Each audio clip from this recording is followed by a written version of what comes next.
Rodel, mag-ingat kayo bukas ng gabi. Malakas ang engkanto sa bundok sa tuwing kabilugan ng buwan. Kadensyo, hindi po kami natatakot sa mga kwento nyo. Kailangan naming tapusin ang kupra para may pagbinta sa bayan. Tay, totoo po bang sinasabi nila? May mga aswang po ba sa bundok? Huwag kang makinig sa mga kwento ng matatanda. Sa atin ang kuprahan na yan, anak, at walang sino mang aswang ang makakakuha nito. Sa isang liblib na bayan, sa paanan ng bundok silangan, may isang malawak na kuprahan na pag-aari ng mag-amang sina Mang Rodel at Andoy. Ang kuprahan ay matagal ng pagmamay-ari ng kanilang pamilya. Minana pa ni Mang Rodel sa kanyang ama. Sa umaga, tila paraiso ang lugar. Taniman ng matatandang niyog na sumasayaw sa ihip ng hangin at ang amoy na bagong lutong kupra ay sumisingaw sa paligid. Ngunit pagdating ng dapit hapon, ang bundok ay nagiging kakaiba. Sa bawat pagtatapos ng araw, isang malamig na hangin ang bumabalot sa kuprahan at ang anino ng mga puno ay humahaba, tila may sinusundan o binabantayan. Ang mga matatanda sa bayan ay may babala. Pag lumalalim na ang gabi, umuwi na kayo. Huwag kayong magpapagabi sa kuprahan, lalo na sa gabi ng kabilugan ng buwan. May mga nilalang na hindi nakikita sa liwanag, ngunit naglalakad sa dilim. Si Mang Rodel ay hindi naniniwala sa mga sabi-sabi. Mga kwento lang yan ng matatanda, lagi niyang sambit. Ngunit si Andoy, 12 taong gulang, ay may ibang pakiramdam. Sa tuwing napapadaan siya sa likuran ng kuprahan kung saan matataas ang mga halaman at makakapal ang mga damo, pakiramdam niya ay may matang nagmamasid sa kanya. Magsisimula ang kanilang kwento sa isang gabi ng kabilugan ng buwan kung saan ang kuprahan ay magiging saksi sa mga bagay na hindi kayang ipaliwanag ng mata at isip ng tao.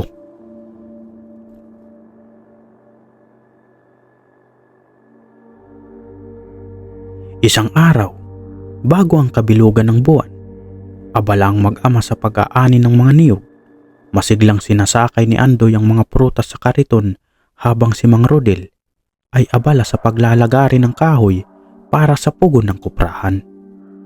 Sa kalagitnaan ng kanilang paggawa, lumapit ang matandang si Kadensyo, isang matandang manghuhula sa kanilang lugar. Rodel, sabi ni Kadensyo, mag-ingat kayo bukas ng gabi. Malakas ang engkanto sa bundok sa tuwing kabilugan ng buwan.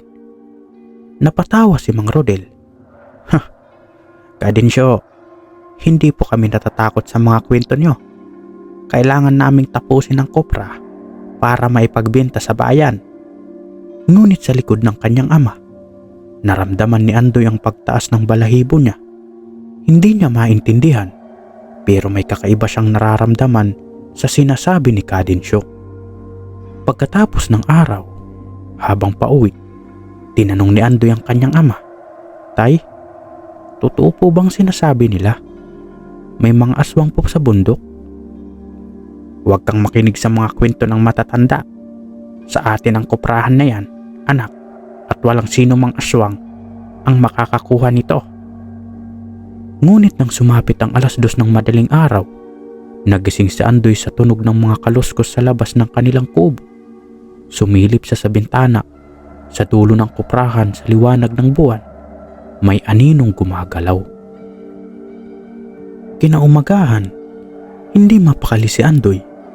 Sinabi niya kay Mang Rodel ang nakita niya, pero ngumiti lamang ito at sinabing baka hayop lang iyon.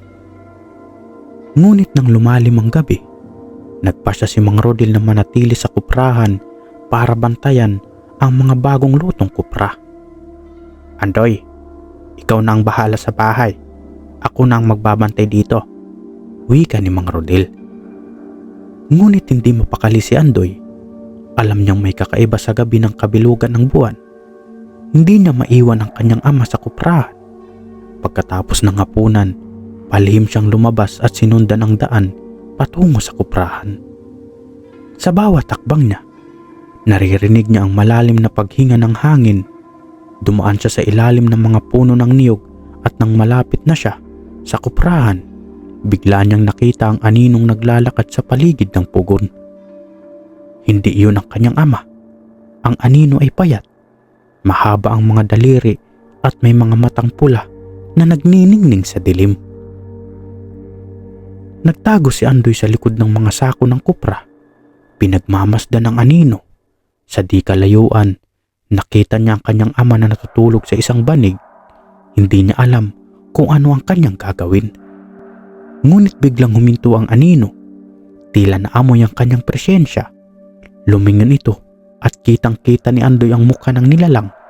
Isang matandang babae na may mahahabang kuko at makakapal na balahibo sa katawan. Isa itong aswang. Napatras si Andoy, ngunit natapakan niya ang sanga dahilan upang mapansin siya ng nilalang. Nagsimula itong lumapit. Andoy, mahinang tawag ni Mang Rodel habang nagigising. Tay, tumakbo pa tayo! Sigaw ni Andoy, ngunit huli na. Ang aswang ay nasa harapan na nila. Ngunit bago pa makalapit ang aswang, lumabas mula sa kagubatan si Kadensyo. May hawak na anting-anting at isang buntot ng pagi. Itinaas niya ito at nagdasal, dahilan upang umatras ang aswang at tumakbo pabalik sa kagubatan. Pagkatapos ng gabing iyon, hindi na muling nagpagabi si Mang Rodel sa kuprahan. Alam niya na ang mga kwento ng matatanda ay hindi basta kwento lamang. Simula noong gabing iyon, naging mailap si Mang Rodel. Bihira na siyang magpagabi sa kuprahan at palaging sinisigurong bago lumubog ang araw ay tapos na ang lahat ng gawain. Ngunit kahit sa araw, nararamdaman ni Andoy ang kakaibang bigat sa paligid. Minsan, habang nag-iigib si Andoy sa balon sa gilid ng kuprahan, napansin niyang may mga bahid ng pulang likido sa lupa. Sinundan niya ang bakas at natagpuan niya ito sa likuran ng mga puno ng niyog. Tila isang hayop ang kinaladkad doon. Ngunit ang mas kinagulat niya ay ang mga malalalim na marka ng kuko sa mga puno na animoy pilit na inakyat ng kung anong nilalang. Andoy, anong ginagawa mo dyan? Halika na't magtatanghalian! Sigaw ni Mang Rodel mula sa kubo.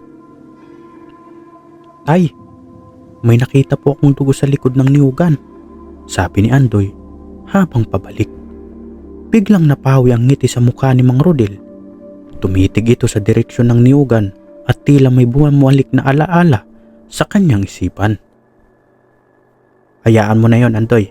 Siguro'y hayop lang na nag-away, sagot ng kanyang ama. Ngunit halata sa boses nito ang kanyang kaba.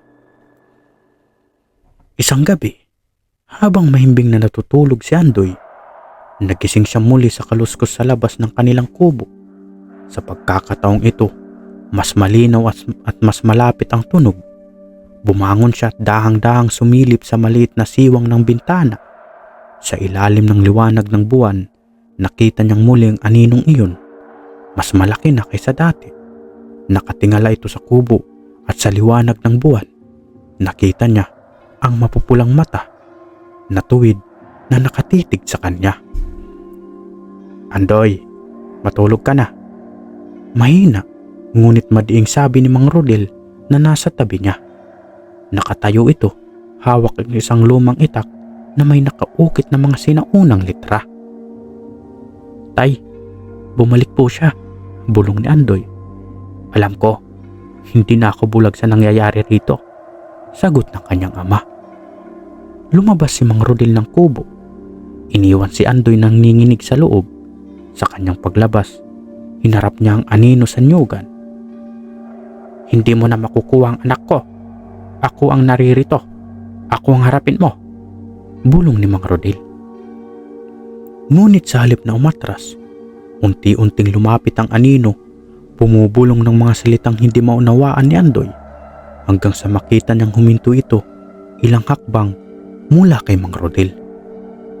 Kinabukasan, kinausap ni Mang Rodel si Andoy habang nag-aalmusal. Andoy, may mga bagay na hindi ko ikukwento sa iyo noon. Panahon na para malaman mo ang katotohanan tungkol sa lugar na ito. Tahimik na nakinig si Andoy habang patuloy na nagsasalita ang kanyang ama. Noong bata pa ako, may mga kwento na kumakalat tungkol sa mga aswang sa bundok na ito.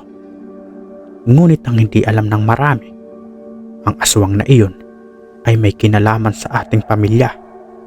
Ang lola mo, ang aking ina, ay minsan naging bahagi ng mga nilalang na iyon. Napanganga si Andoy. Ano po? Lola? Matagal nang namatay ang lola mo. Ngunit bago sa lumisyan, pinilit niyang iwan ang kanyang buhay bilang aswang. Sa tulong ni Kadensyo, naputol ang sumpa sa kanya. Ngunit nag-iwan ito ng bakas sa ating lupa. Bakit po sila bumabalik ngayon? Tanong ni Andoy. Dahil gusto nilang bawiin ang kanilang nawala. Ikaw, Andoy, ikaw ang gusto nilang kunin at hindi ako papayag na mangyari iyon. Sa sumunod na gabi, nagtipon sina Mang Rodel at Kadensyo sa sukuprahan. Sa gitna ng nyugan, nagsindi sila ng malaking apoy. Dala ni Kadensyo ang buntot ng pagi at mga dahon ng palaspas na may nakapulupot na sinulid na pula. Huwag kang lalabas ng kubo, Andoy, bilin ni Mang Rodel.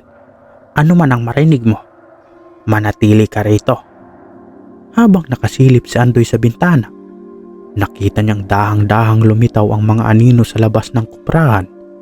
Isa, dalawa, hanggang sa umabot ng 5. Ang mga nilalang ay gumapang sa paligid.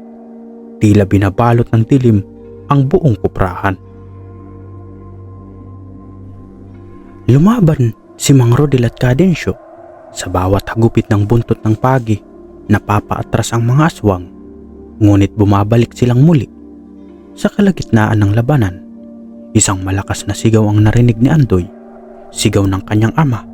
Sa takot, lumabas siya ng kubo at nakita niyang bumagsak si Mang Rodel.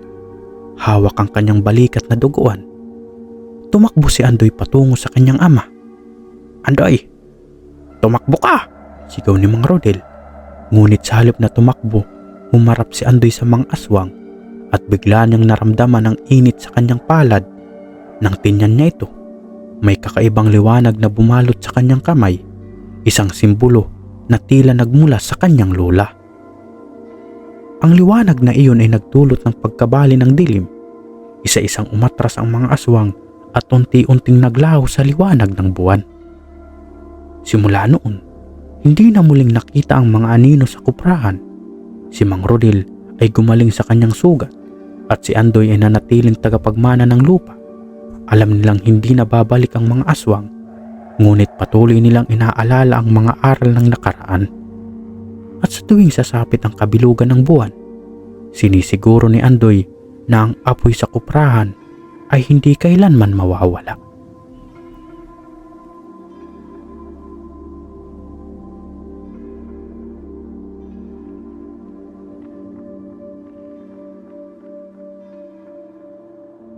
Sa isang liblib na bayan sa paanan ng bundok ng Sigwa, may isang lugar na halos hindi na tinatahak ng mga tao tuwing sumasapit ang dilim. Ang bundok na ito ay nababalot ng matinding takot at mga kwentong kababalaghan. Ayon sa matatanda, may mga nilalang na naninirahan doon, mga aswang na nagkukubli sa anyo ng mga tao sa araw, ngunit sa gabi ay naglalabasan upang manalanta.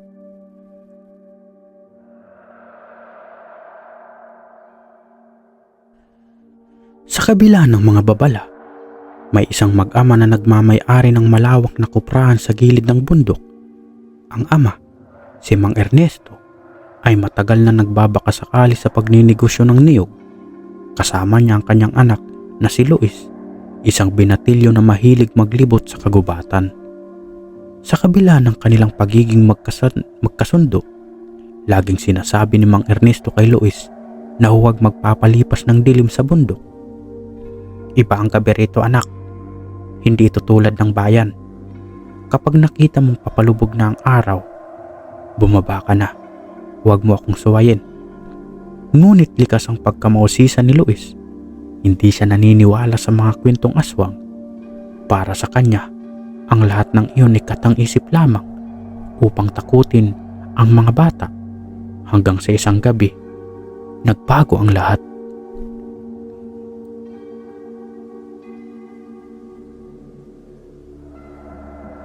Isang tanghali, habang abala sa pag-aani ng mga niyog, lumapit ang matandang si Lola Siling, ang tagapag-alaga ng bundok, kay Mang Ernesto. May dala itong lumang baston at balot ng mga agimat sa katawan. Ernesto, nabalitaan kong balak mong magpalipas ng gabi rito sa kuprahan. Huwag mong gawin. Lumalakas sa kapangyarihan ng mga nilalang sa bundok tuwing kabilugan ng buwan, sabi niya. Napangiti si Mang Ernesto. Salamat po sa paalala, Lola Siling. Pero sanay na po ako rito. Ilang taon na rin po akong nagtatrabaho dito at ni minsan ay wala po akong nakikitang aswang. Ngunit sa gilid ng kanyang mata, napansin niyang natigilan si Lola Siling. Tumitig ito sa kagubatan na tila may nakikitang hindi niya mawari. Mag-ingat ka, Ernesto. Hindi mo sila laging nakikita, pero naririto sila at hindi sila natutuwa na inaangkin mo ang lupaing ito. Habang papalayo si Lola Siling, tumingin si Mang Ernesto sa kanyang anak. Luis, tandaan mong sinabi ni Lola Siling, maging maingat tayo rito. Tumango si Luis, ngunit sa kalooban niya, mas lalo siyang naintriga sa mga kwento. Kinabukasan, nagpasya si Luis na maglibot sa kagubatan habang si Mang Ernesto ay nasa bayan upang kumuha ng mga gamit. Nakarating siya sa isang bahagi ng bundok na hindi pa niya napupuntahan. Sa gitna ng mga punong niyog, may nakita siyang isang lumang kubo na tila matagal nang iniwan. Ang paligid nito ay may mga palatandaan ng ritual, mga kandila, uling na nagsilbing bilog sa lupa, at mga alay na baboy damo. Habang ini-inspeksyon niya ito, may narinig siyang kaluskos sa likuran. Paglingon niya, isang matandang lalaki ang naroon, nakatitig sa kanya ng matalim. Bata, hindi ka dapat naririto. Umalis ka na habang may oras pa, sabi ng matanda. Tumakbo si Luis pabalik ng kuprahan, ngunit hindi niya maiwasang magtanong sa kanyang sarili. Ano ang ginagawa ng matanda sa lugar na iyon? Bakit may mga alay? Pagdating ng gabi, nagsimulang umihip ang malamig na hangin. Habang abala si Mang Ernesto sa pagtatali ng mga kupra, biglang nawalan ng kuryente ang malit nilang kubo. Luis, kuhanin mo ang lampara, utos ni Mang Ernesto. Habang hawak ang lampara, napansin ni Luis ang mga anino sa labas ng kanilang bahay. Sa malayo, may mga pulang mata na nakatingin sa kanila mula sa kagubatan. Tay, may tao sa labas, mahinang sabi ni Luis. Pagsilip ni Mang Ernesto, nakita niyang nagkalat ang mga anino sa paligid ng kuprahan. Dahan-dahan siyang humugot ng itak at binilinan ng anak. Huwag kang aalis sa tabi ko. Ngunit nang mapalingon silang muli, naglaho ang mga anino, parang usok na hinigop ng hangin. Luis, bumaba na tayo sa bayan. Ngayon din. Habang bumababa sila sa bundok, ramdam nila ang mga matang nakamasid mula sa likuran na parang nag-aabang ng pagkakataong umatake. Hindi na sila nakabalik ng kuprahan kinabukasan. Nagpasya si Mang Ernesto na manatili muna sa bayan habang nag-iisip ng paraan para bantayan ang kanilang ani. Ngunit habang lumilipas ang mga araw, patuloy na bumabalot ang kaba sa kanilang dalawa. Isang gabi, bumusita si Mang Ernesto sa kanyang kaibigan na si Mang Ramon, isang veteranong magsasaka na minsan ding nagtrabaho sa bundok. Sa ilalim ng gabing iyon, Habang sila ay nag-iinuman sa kubo ni Mang Ramon, nagtanong si Ernesto, "Pare, naalala mo ba yung mga kwento ni Lola Siling tungkol sa mga aswang sa bundok? May nakita kaming mga anino noong huling gabi namin sa kuprahan." Napayuko si Mang Ramon at bumuntong hininga. "Ernesto, hindi ko na sana babanggitin, pero may nangyari ilang taon nang nakalipas. 3 kaming nagtatrabaho sa bundok, pero isa sa amin hindi na nakabalik. Nawawala siya tuwing kabilugan ng buwan, at nang matagpuan namin siya, hindi na siya ang dating kilala namin." "Kilala mo ba kung sino ang nawala?" tanong ni Mang Ernesto.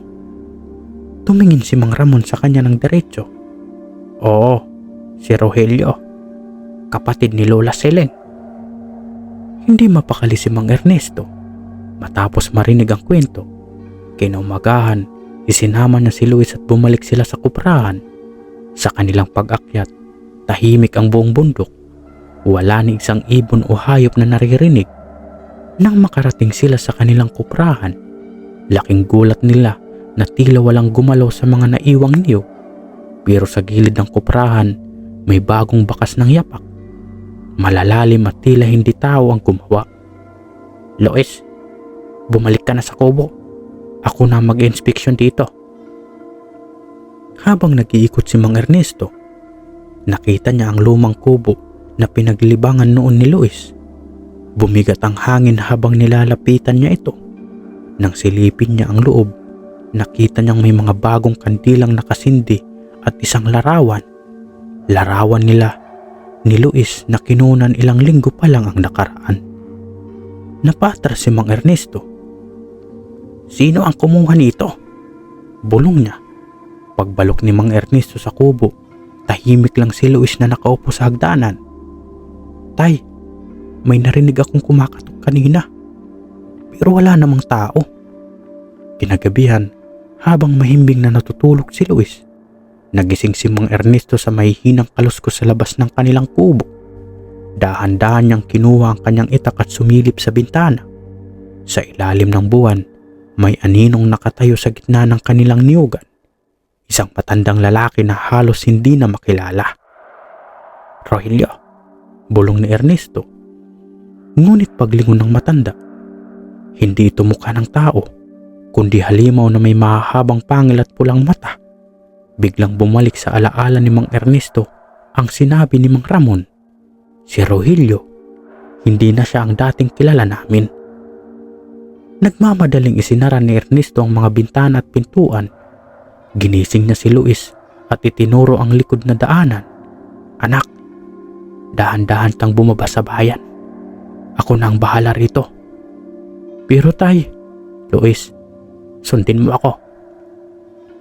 Habang bumababa si Luis, naririnig niya ang alingangaw ng sigawan sa kanilang kubo. Napalingon siya at nakita niyang naglalaban si Mang Ernesto at ang nilalang, ngunit kahit sugatan, hindi umatras ang kanyang ama. Pagdating ni Luis sa bayan, agad siyang nagpatulong kina Mang Ramon at ilang kalalakihan. Bitbit nila ang kanilang mga itak at baril, sabay-sabay na umakyat pabalik sa bundok. Ngunit nang makarating sila, wala na roon si Mang Ernesto at wala na rin ang nilalang. Ang kubo ay nakabukas at tanging mga bakas ng dugo ang naiwan sa lupa. Ilang araw ang lumipas, ngunit hindi natagpuan si Mang Ernesto. Patuloy na hinahanap ni Luis ang kanyang ama, ngunit tila nalunod na ito sa dilim ng bundok. Sa bawat kabilugan ng buwan, sinasabi ng mga taga-bayan na may nakikitang anino sa kuprahan. Isang lalaki na naglalakad sa gitna ng nyugan, bitbit ang isang itak. At sa tuwing naroroon si Luis upang bisitahin ang dating kuprahan, nararamdaman niyang malamig na hangin na tila may nagbabantay sa kanya. Isang gabi, habang nag-aalay ng kandila sa kubo, narinig niya ang pamilyar na tinig sa kanyang likuran. "Luis, alagaan mo ang kuprahan." Paglingon niya, wala siyang nakikita. Tanging hangin lang ang naglalakad sa pagitan ng mga puno. Lumipas ang mga buwan, ngunit hindi pa rin nawawala sa isipan ni Luis ang nangyari kay Mang Ernesto. Patuloy siya nag-aalaga ng kuprahan bagamat alam niya ang bundok ay puno ng lihim at mga panganib. Sa tuwing dumarating ang kabilugan ng buwan, ang kanyang katawan ay tila may nararamdamang kakaibang pagkatok, isang pwersang humihila sa kanya patungo sa bundok. Isang gabi, habang siya naglalakad patungo sa kuprahan, napansin niyang parang may mga mata na sumusunod sa kanya mula sa mga puno. Isang malamig na hangin ang dumaan at naramdaman niyang may isang presensya sa kanyang paligid. "Tay?" marahang tinig niya, ngunit walang sumagot. Nang makarating siya sa kuprahan, napansin niyang may mga bakas ng paa na nagsimula mula sa kabundukan patungo sa kanilang maliit na kubo. Tinutok ni Luis ang kanyang ilaw sa mga bakas at habang sumusunod siya, natagpuan niya ang isang lumang altar sa isang liblib na bahagi ng bundok. May nakalagay doon na lumang kahon at sa ibabaw ng kahon, isang maliit na larawan ni Mang Ernesto. Ipinikit ni Luis ang kanyang mata at binanggit ang pangalan ng kanyang ama. "Tay, nasaan ka?" Bigla niyang naramdaman na parang may umabot mula sa likod at tumawak sa kanyang balikat. Paglingon niya, tumambad ang isang matandang lalaki. Hindi na tao kundi isang nilalang na may pakpak, mahahabang pangil at malamlam na mga mata. Ito na ang nilalang na kinasusuklaman ng mga tao sa bayan, ang aswang na tinatawag nilang Balaan. "Ikaw ba ang anak ni Ernesto?" tanong ng aswang. Ang boses nito ay tila isang bulong mula sa ilalim ng lupa. Hindi nakasagot si Luis. Tanging takot na lamang ang nagpalakas sa kanya upang humarap sa nilalang. "Ano ang gusto mo?" "Gusto ko ang iyong ama at nais ko rin ang iyong kaluluwa," sagot ng Balaan. Si Luis ay nagsimulang magtakbo, ngunit bago siya makalayo, naramdaman niya ang mga kamay ng nilalang ay dumapo sa kanyang likod at siya'y napilitang huminto. "Hindi mo siya matutulungan, Luis. Mula pa sa simula, siya ay sa amin na," dagdag ng Balaan na may kasamang tawa na parang kagat ng malamig na hangin. Habang ang nilalang ay patuloy na umihigpit ang pagkahawak kay Luis, muling sumiklab ang alaala ni Ernesto, ang ama na hindi kailanman umatras, na laging nag-aalaga sa kanilang kuprahan at nangako na ipagtatanggol ang kanilang pamilya. Sa kabila ng takot, tumingala si Luis sa madilim na langit at nagsalita ng malakas. "Hindi ko kayang palayasin ka, ngunit wala akong takot." Biglang kumidlat at sumabog ang isang malakas na tunog sa paligid. Ang liwanag mula sa langit ay tumama sa katawan ng nilalang. At ilang sandali, ang malaaswang na nilalang ay naglaho sa usok. Tila nagwawala ang hangin at napuno ng mga anino ang buong paligid. Ngunit bago mawala ang dilim, isang pamilyar na tinig ang narinig ni Luis sa kanyang tainga. "Anak, huwag mong kalimutan. Huwag matakot at patuloy na ipaglaban ang iyong buhay." Tumingin si Luis sa paligid at nakita niyang isang matandang anino na kumikislap mula sa likod ng mga puno. "Tay!" sigaw ni Luis. Dahang-dahang naglakad si Luis patungo sa sinasabing anino at sa bawat takbang na tinahak niya, ang dilim sa paligid ay nagliliwanag hanggang sa dumating siya sa isang lunan kung saan siya muling nakatagpo ng isang pamilyar na mukha. Si Mang Ernesto. "Ikaw ba?" tanong ni Luis. Ang puso ay tumaas ang kabog. Ngumiti si Mang Ernesto, ngunit may kalungkutang sumiklab sa kanyang mata. "Oo anak, hindi ako natapos ng mga nilalang na iyon. Ngunit sa bawat kabilugan ng buwan, kailangan mong patuloy na maging matatag. Hindi ako ang huling magbabayad ng halaga para sa kaligtasan ng ating mga lupain." Si Mang Ernesto ay nagbigay ng isang maliit na agimat na iniabot ito kay Luis. "Ito ang magbibigay sa iyo ng lakas laban sa kanila. Huwag mong kalimutan, kung ano ang inyong paninindigan ay sa inyo. Sa isang huling pagbabalik loob, naglaho si Mang Ernesto sa mga ulap at muling tumahimik ang paligid. Si Luis, ngayon ay nakatayo sa harap ng kuprahan, ay muling humarap sa bundok na puno ng mga misteryo at kababalaghan. Wala na ang takot sa kanyang puso. Alam niyang hindi siya nag-iisa at sa mga darating na gabi, siya ang magiging bantay ng kanilang kuprahan laban sa mga nilalang ng bundok. Wakas,